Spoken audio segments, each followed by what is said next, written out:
When I titled this, truthfully, it was because I was speaking at Iger Lab, and they wanted a title for the presentation, and I thought, I don't know what title to give this.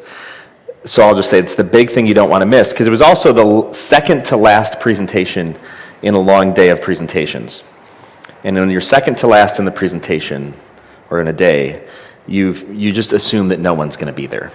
So you gotta give it a good title. So the big thing you don't want to miss. Now, the other reason I named it the big thing you don't want to miss is because it's really about being stuck. And what does it take to get unstuck? And so many of us find ourselves in times when we are just legit stuck. I feel like I have a master's degree, maybe a doctorate, in being stuck. I can see the future, I can see where we're going to go, but man, I am just stuck right here. And I think if you're like me, it is a big thing. It's a big deal to be stuck, and it's a big deal to get unstuck and move along to the thing that we want to pursue. Now, what gives me some credibility about being stuck? I'm managing director of Thinker Ventures. You can find out my information on linkedin.com. That's the link on the screen. I have been in the business world for 20-something years, starting businesses, working for other people, working in marketing, self-taught programmer, consulting with small businesses, working with Fortune 500 companies across industries. And there have been times, pivotal times, when I can remember that I was stuck and did something about it. There was actually a time when I was working at an automation company a number of years ago, and I was so excited to be working as the marketing director of this automation company, and I was learning to program robots, and I'm a total geek, so I love robots, and if you pair robots with marketing and sales and video, it's like I am in heaven. But I'd been there for about a year, and I'd been doing all this work for them, and I realized I created ads, I created videos, I had done all of this messaging around their company, but they were unwilling to spend any money to actually put the ads out. So I've got all these things created and nowhere to send them. So after that year came, and I was sitting alone in this white-walled office, looking at a wall and a computer screen, thinking, I'm going to die here. This is the end. I told my boss, and I said, hey, guy, I think I've done everything I can do here. And so I don't know why you're paying me anymore. And he said, yeah, I don't know. Let's talk to the owner, right? And I said the same thing. And she's like, yeah, okay, you're probably right. And I quit that day. I was stuck, but I did something about it. There have been other times in my life when I have been stuck and I have just circled and circled and circled and circled and circled and circled, thinking that tomorrow was going to change by me doing nothing. And that's a big thing. And if we miss it, we might stay stuck forever. So let's talk about that Declaration of Independence. Now, why the Declaration of Independence? I want to talk to you briefly about the Declaration of Independence and ask you a simple question. When did the United States become the United States? I know, you never thought about this. You just take the United States for granted. But I'm going to ask you, when did the United States become the United States? What was the moment? Yes, sir, the British guy in the back. When you relinquished control. Okay, still representing the Queen. All right, I'm kidding. This is an international audience. I apologize to all of our friends across the pond. When did the United States become the United States? July 4th. Potentially, absolutely. It could actually be July 4th. The actual legal separation from Great Britain was on the 2nd of July, 1776. 1776. At the time, there were about 2.5 million people here in the States, but 56 people came together to discuss the Declaration of Independence. There was a 5-person committee appointed by the Continental Congress to write the Declaration. There was Jefferson, Benjamin Franklin, John Adams, Robert Livingston, and Roger Sherman. The youngest signer, Thomas Lynch Jr., and actually Edward Rutledge of South Carolina were both born in 1749. They were actually 26 at the time. The oldest, Benjamin Franklin, he was 70. And at the August 2nd, 1776 signing ceremony, there were several people who signed on later dates. Some of these included Elbridge Gerry, Oliver Wolcott, Lewis Morris, Thomas McKean, and Matthew Thornton. But when did the United States become the United States? Was it July 2nd, the legal separation? Was it July 4th? I would submit to you that the United States became the United States when people got together and simply agreed, we're the United States. Now, the opposite side of that coin, from a friend in the back and from Great Britain, would say, well, it's when we relinquished control. Really? Because I'm pretty sure that we agreed we were the United States before we even told Great Britain. The United States became the United States when we agreed. And your organizations, the businesses that you work in and for or think you're creating, simply exist by agreement. If everyone came in tomorrow to your business, looked at each other, perhaps in the bank, looked at each other and said, no, we disagree. We're done. You would no longer have a business. The rest is simply paperwork. Your businesses are constructs. They're held together by the thin cord of agreement. But the agreement must be put into action. A number of people in the United States came together and said, we're going to be the United States, and then we are going to tell Great Britain. We're going to put it into action. And it was a profound action at the time. In fact, the action went a lot like this. At the back of the rolled parchment, there's original Declaration of Independence, 4th July, 1776. 4th July, 1776. On the inside of the Declaration of Independence, it says July 4th, 1776. Now, when that Declaration of Independence was written, they wrote it July 4th, 1776, and they rolled it up, and they wrote 4th July, 1776, and they sent it to Great Britain. And I can imagine at that time that someone reads this parchment, they're like, oh, interesting, the colonies. I know we've been having some difficulty with the colonies. Let's see what they have to say. And it says 4th July, 1776, and then they unroll it and they're like, July 4th? What? That's not how we sign dates. Wait a minute. And then a letter proceeds to indicate that we are done. It's over. There's a new show in town. Look what we agreed to.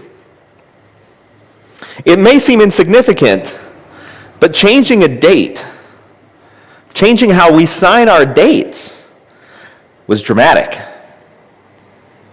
It set a whole new paradigm. It would be, if you could imagine, the United States going to the metric system for measurement. All of our distances would change. All of our speed limits would change. People would say, oh, that's 3 inches. No, I'm sorry. I'm so sorry. I'm sorry. That's how many centimeters? And right, the construction got to like 7.5, and the rest would be like, where's my calculator? Excuse me. Do you know? Anybody? It would be chaos. Chaos. Could we do it? We probably could, but you know what would have to happen first? We'd have to agree. And then we could take massive action. That's what happened with the United States. Interestingly also, this is a great history lesson, smeared, actually under Thomas Jefferson's writing, he wrote subjects instead of citizens. Oh, oops. And he smudged it out, and then he wrote citizens. Typo? I don't know. Robert Livingston never signed it. He believed it was too soon to declare independence. Richard Stockton, he was the only one who ever recanted his oath. He signed it and then said, no, I'm not it. Thomas Jefferson called slavery an abomination, yet he had slaves. In fact, the original text indicated that there should be no slavery, but they couldn't get agreement on it. And so they didn't want to divide the nation, so they agreed to what they could agree to and then took action on that. The signers sent a copy of the Declaration to King George III with only 2 names on it. Only 2 people actually signed the copy that went back to the king. John Hancock and Charles Thompson, the president and secretary of the Continental Congress. Why? Because the rest of them didn't feel like they should be implicated in what had just occurred. They didn't want the names of everybody committing treason. So they just said, you two sign it. And they all agreed to that. And yet, for all this dysfunction, an entirely new nation was born.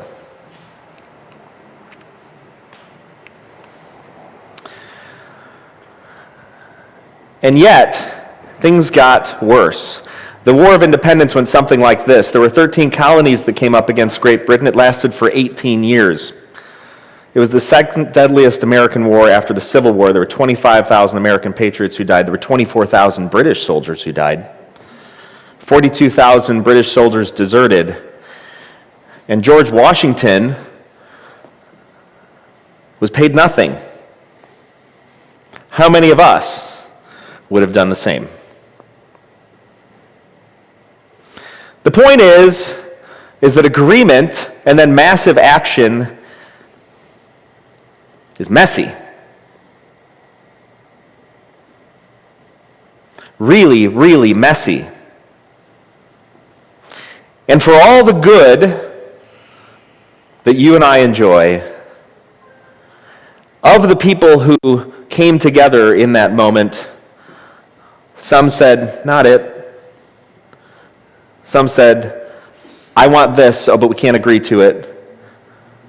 Some said, you two sign this and take the heat. Some said, no, I'm out. It's too soon. And do you think that they knew that tens of thousands of people would subsequently die, and it would last 8 years, and that they would pay their leader nothing? Do you think he knew?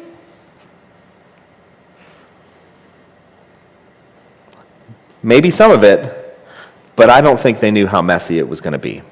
Just like you come to an agreement and you perceive that it's going to be a little messy and you want the results of whatever it is you're agreeing to, but you don't want it to be that messy. You don't want that much pain. But it's necessary to look at our agreements as something like this. An agreement must necessarily go to an action to get results. 56 people could have gathered around and agreed and said, thank you, this is great, and goodbye. And nothing would have happened.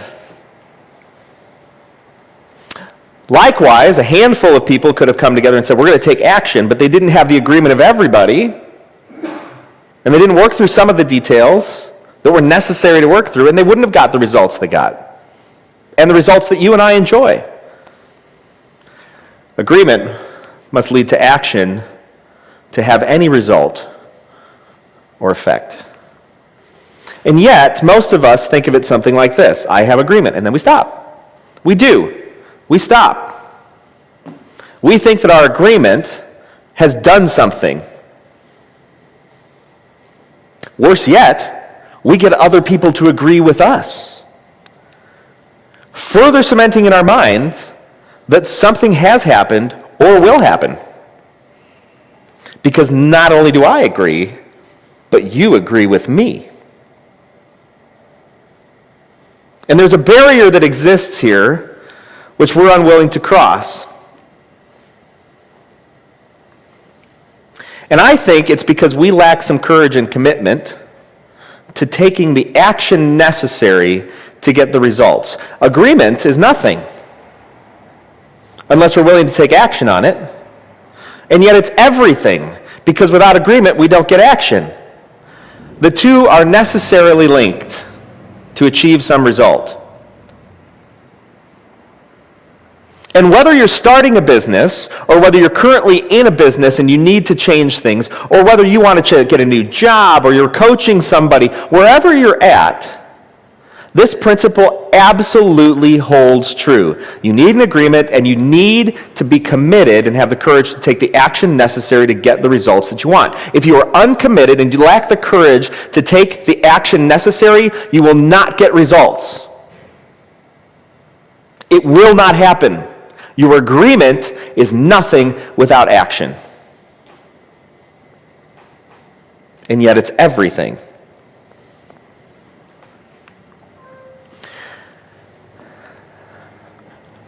But I want you to think of this. Sometimes we're stuck because we're existing in some rules that don't work. And I want to encourage you today that the rules are made up. And you know who the rules are made up by? Us. And people like us.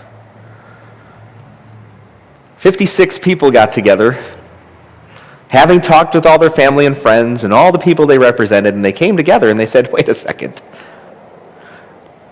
I don't think we're going to agree to those rules anymore of Great Britain.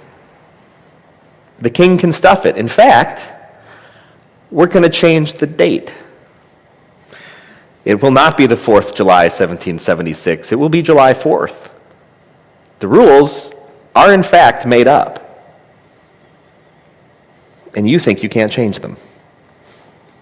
And so you stay stuck wherever you're at because you're living by rules that you think are set in stone. Not every rule is set in stone. So agreement, action, and effect is the chain of events, but that barrier between agreement and action is made up. You're the one who put it there.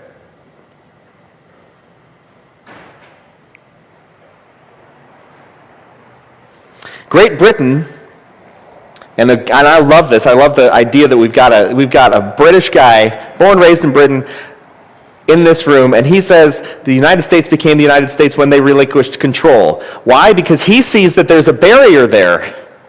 I won't let you cross the barrier. You must exist by these rules, right?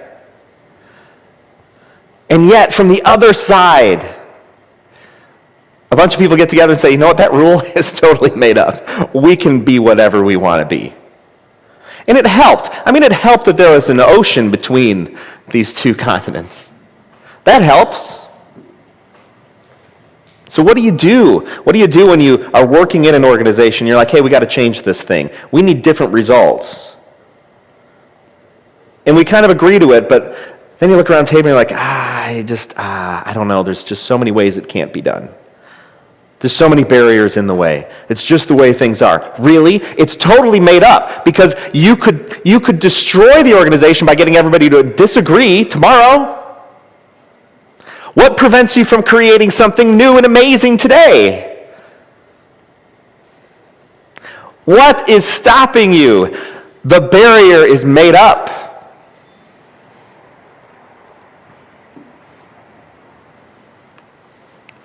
We do this visually. Let's talk about colors. Are these different colors? We've got these blocks here. Everything's different colors. Is it really a different color?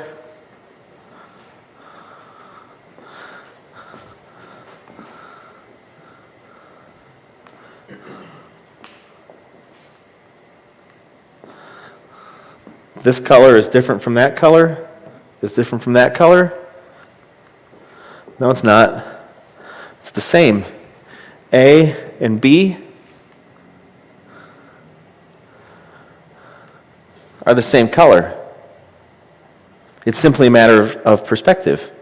Your mind is designed to cut things up and see things differently. And if there's a shadow, oh, you know what? That must be a little bit lighter in there. It's not. It's the same exact color. We do this with our problems too. We want things to change. And so we look at our problem and we circle around the problem. And we see it from a slightly different perspective and we go, listen, things, they're changing. Look at that. That's a different perspective on this problem. It must be a different problem. And then we talk to our friends about it too, and their friends think, wow, you're right. Things are changing. No, they're not. You're circling around the same problem. You're just looking at it from a different angle. Nothing changed. You're in the orbit of the same issue. But we have this opportunity to apply new information and take massive action and kick ourselves out of the orbit. How many times have you found yourself with a situation that you are simply circling around? Over and over and over and over again.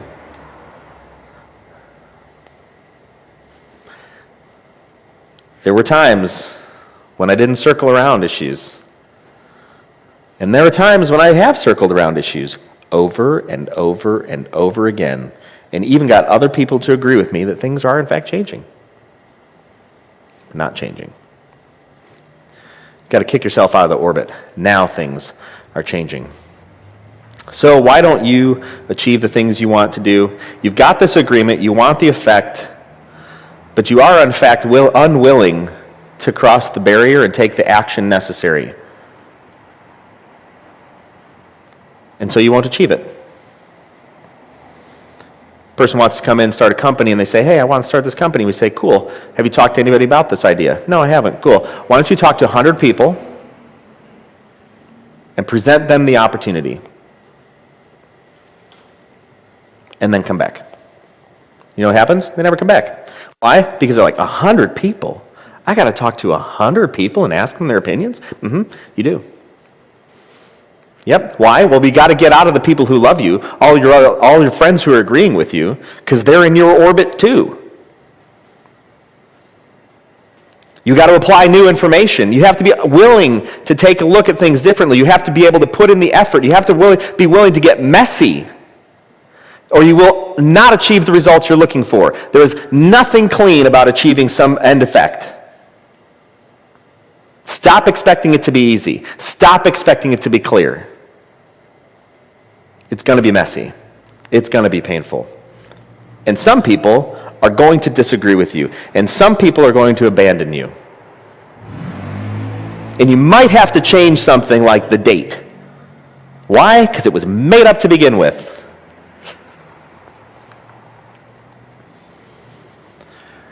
The United States did this. They agreed to a revolution, and over 8 years, 50,000 people dead.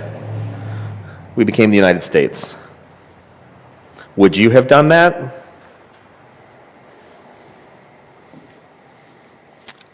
Are you willing to take massive action on whatever it is you want to achieve? If you're not willing, you won't achieve it. You simply won't. You are unwilling to take the action necessary. Einstein says it like this: we cannot solve our problems with the same thinking we used when we created them. Your thinking is made up. And you can and must remake your thinking. Anybody who's lived more than, let's say, 20, 30, 40 years knows this. You don't think like you used to think. There are things that have changed in you. You look at things differently. You would make different decisions. Your thinking changed. It had to change. We've all experienced people whose thinking doesn't change.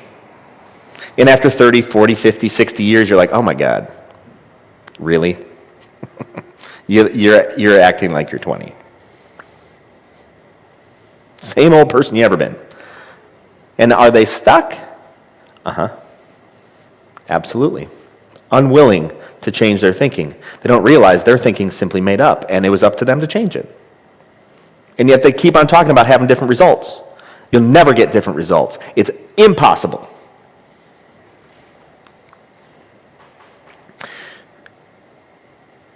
Now, we also need to understand, I think, that it is also important to understand the people who we connect ourselves with, the people who we hang ourselves, or who we hang around with, the energy of others. There's this fantastic book. It's called The Power of the Other. I encourage you to read that. If you've not read The Power of the Other, go pick it up and just read it. And you're like, I'm not going to read books. I don't like books. Okay, fine. You're unwilling to cross the barrier. Great. I'm telling you it's a fantastic book and you should read it. You can disagree with me after you've read the book. Right? Just a side note, how many times you've heard that? People are like, you should read the book. And you're like, I don't think so. Really? You ever read the book? Nope. Then how did you tell me that? You never read the book. The Power of the Other. Get this. One of the principles is that there are people whose energy brings you up and there's people whose energy brings you down. You ever told your dream to somebody and you walk into that room and you're like, hey, I got this big dream. And they're like, you dream. That's cute. And you're like, oh, well, that's deflating. And many times it's people who love us. It's people who we actually respect their opinions.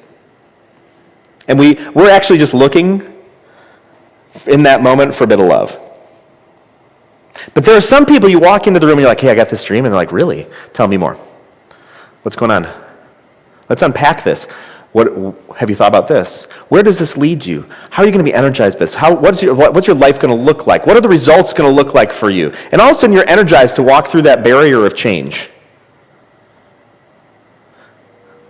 It is necessary to surround ourselves with people who will help us through that barrier. Not one of us is an island. Not one of us. And if you're unwilling, get this, this can be tough. If you're unwilling to hang around the people who bring you up and unwilling to cut the people who bring you down, you will have a harder time working through that barrier of change.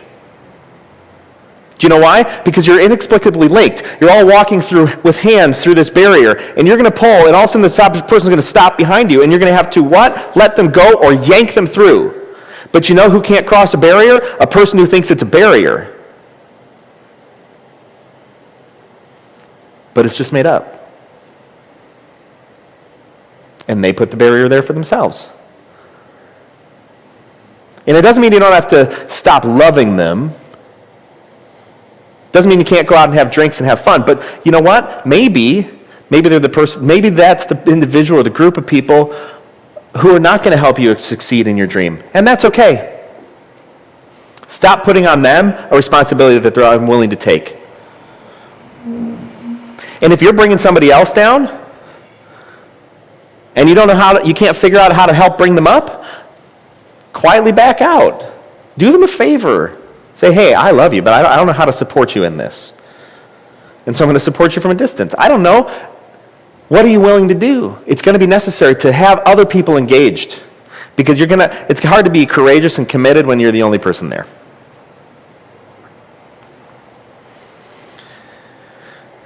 You're going to have to leave the orbit because you won't venture off alone. You have to leave with others, and some people won't follow you.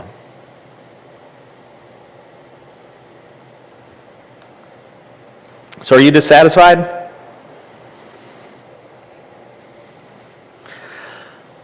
The other day I was sitting with a lady.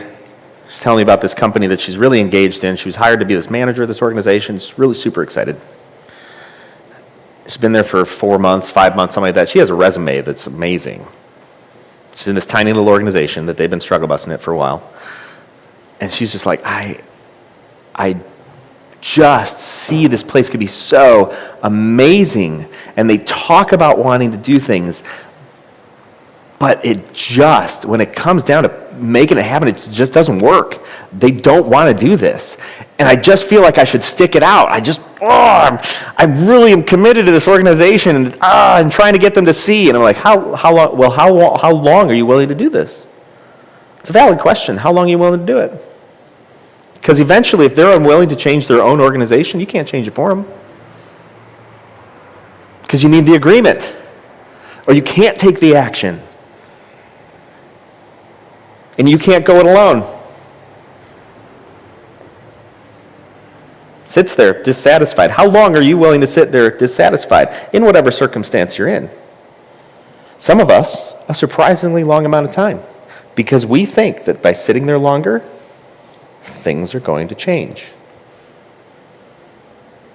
That actions will just magically happen without us. Ta-da! And you know what? It's going to be clean.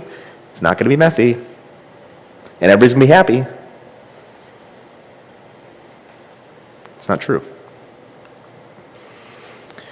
So let's talk about some real-world examples here. My resume isn't very good. Then I want to get the job. But you're unwilling to look at why you're so amazing. I helped the lady out with this. She gave me her resume. She said, hey, can you help me with my resume? And I said, yeah, I certainly can. And then the opening paragraph is just like, well, I want this, and I want a job, and I want to commit myself. And she's like, yeah, you and everybody else. How about I rewrite that paragraph and say, here's what's so amazing about me.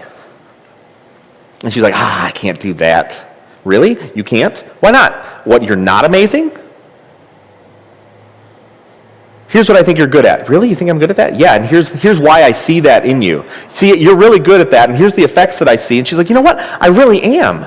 I said, then why don't you walk out with confidence and say, you know what? I'm really amazing at this. And as I say that, some of you are sitting here, you're like, I can't communicate like that. The heck you can't. The rules are all made up anyhow. I didn't say, hey, I'm amazing at everything, because you're not. There are a handful of things I'm really amazing at. I've got a cool superpower. Do you want the list of all my kryptonites too? Take me out for a drink. There's all sorts of things I'm absolutely terrible at. Really important things in life I'm terrible at. But that doesn't stop me from saying, you know what? I got this really great thing I'm amazing at. Because if I'm unwilling to see myself as amazing, I won't communicate like I could get that job. Man, if you're great at something, own that sucker. Just own it. Put it out there. Some people are going to judge me. Cool, so fine. They're sitting in somebody's orbit someplace, thinking things are going to change for them too. Leave them behind. But they're great people. True, absolutely. Honest, absolutely. Everybody's got potential. But you can't take a barrier away that somebody is unwilling to take away themselves. And don't let them put a barrier up for you. It's made up. People don't value my input, but I want to be respected. Hey, why don't you read a book on communication? Because you don't communicate very well. What do you mean I don't communicate very well? Who are you to tell me? Okay, fine. Don't read the book on communication. I don't care. I'm going to. Why? Because it's important. What if we could be better at crossing these barriers? I want to be adventurous. And I want to go to adventure. No amount of wanting will ever make you adventurous unless you are what? Maybe certainly something like this, learning to rock climb. There was one point in time I stood on I was afraid of heights. True story. I was afraid of heights. I was one of those guys, and this is weird, and I've never talked to a counselor about this, but I'm sure they'd be like, you know what? The crazy box. Boop. So I wasn't sure, I would be one of those people, I'd be standing on the edge of something really tall and be like, I don't know. I might fall. I should probably throw myself over before I fall. I don't know. It was like, this is the moment I fall. It's weird. It's a totally weird thing.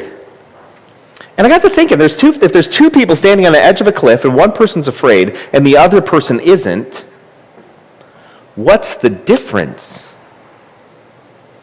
Two people, same circumstances, one is fearful and one is not. What's the difference? And I decided, I must not know something that this other person knows. What's the something? Well, the only way to figure it out would be to learn to rock climb. So I found a rock climbing class, and you know what? It's in a gym at the YMCA, one of the cushiest places in America.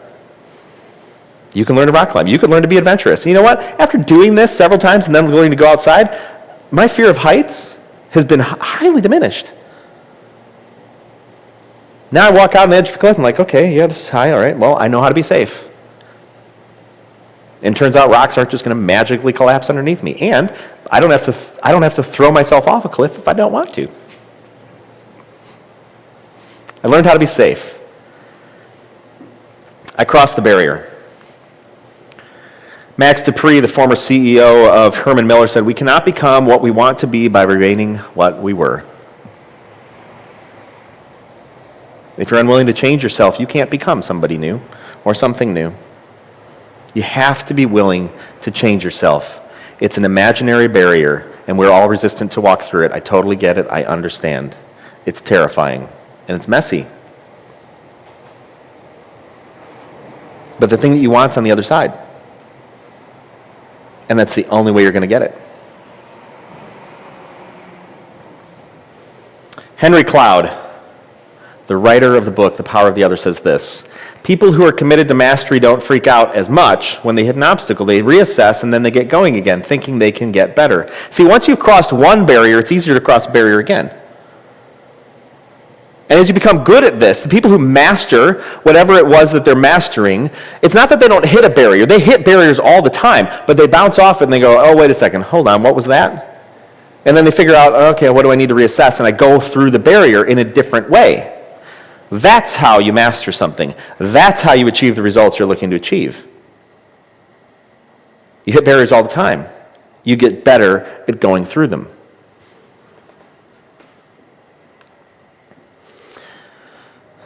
We all exist on this side of hope. We all want fulfillment, but we're afraid to go through the barrier of fear and action. That's all it is. We have hope in our hearts. We want fulfillment, and there's a barrier of fear. And the fear is in your head, and it's made up.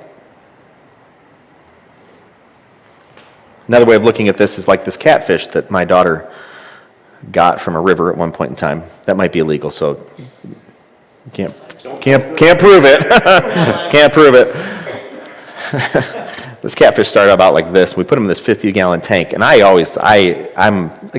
mentioned I was a geek, so like I love fish too, and like taking care of fish. And started out like this, and then pretty soon, it's only a couple years. Turns out catfish grow quickly, and this thing about like they grow to the size of the container that they're in is true.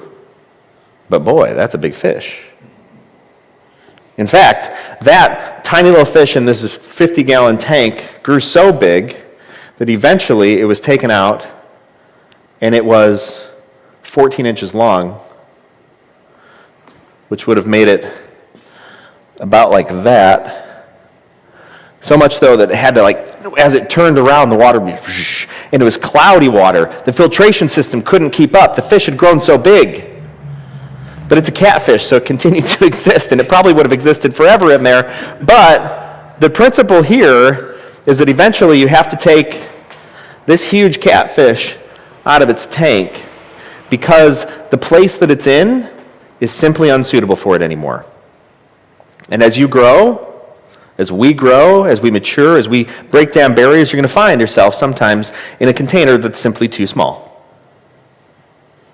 And you're going to have to be willing to leave that container and grow out of it. You did. You grew out of it. It's okay. It's fine. It's awesome.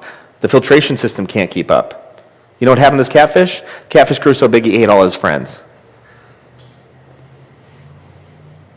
Yeah. You ever been a little bit upset with yourself because you're sitting in a container that's too small?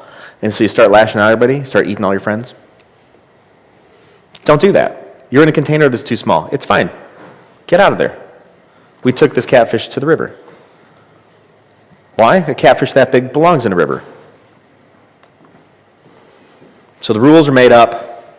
Many of them are put there by you. And the big thing is, if you're feeling stuck or if you're feeling constrained, what are you willing to do to change that? So I'll leave you with this. Some questions to ask yourself to get through this barrier to fulfillment. Whatever the results are you're looking to achieve, you got to be willing to ask yourself these questions. If you want better answers, start asking yourself better questions. If you don't like the answers you're getting, you're asking yourself the wrong questions. Or the people who are asking you questions are asking the wrong questions. Good answers come from good questions. What is it about the situation that is contributing to me feeling constrained? What is in my power to change to accommodate that growth? It's an opportunity for growth.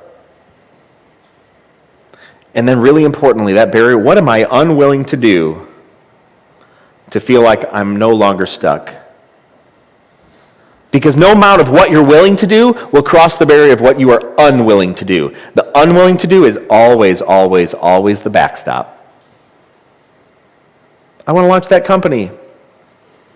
I'm willing to talk to 100 people, but I'm not willing to what? I want that new job, but I'm unwilling to move for it. Okay.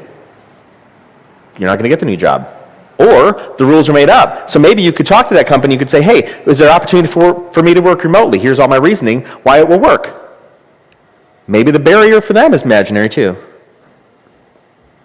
The rules are made up. They were put there by you. And if they weren't put there by you, they were put there by somebody else who is like you.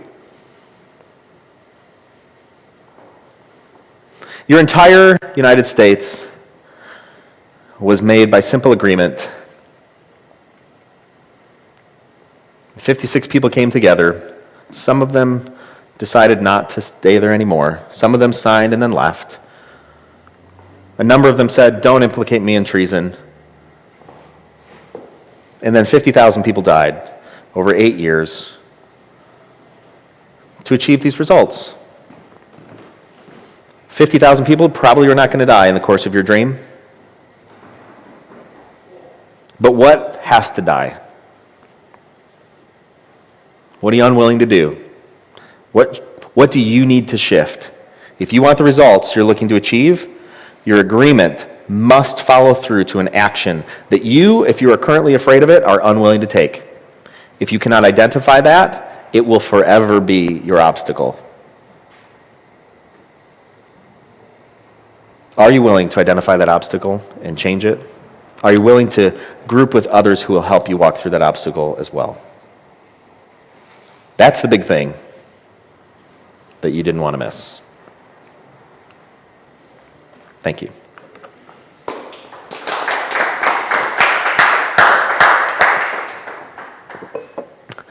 This is the end of 1 Million Cups. So I'm going to go with the universe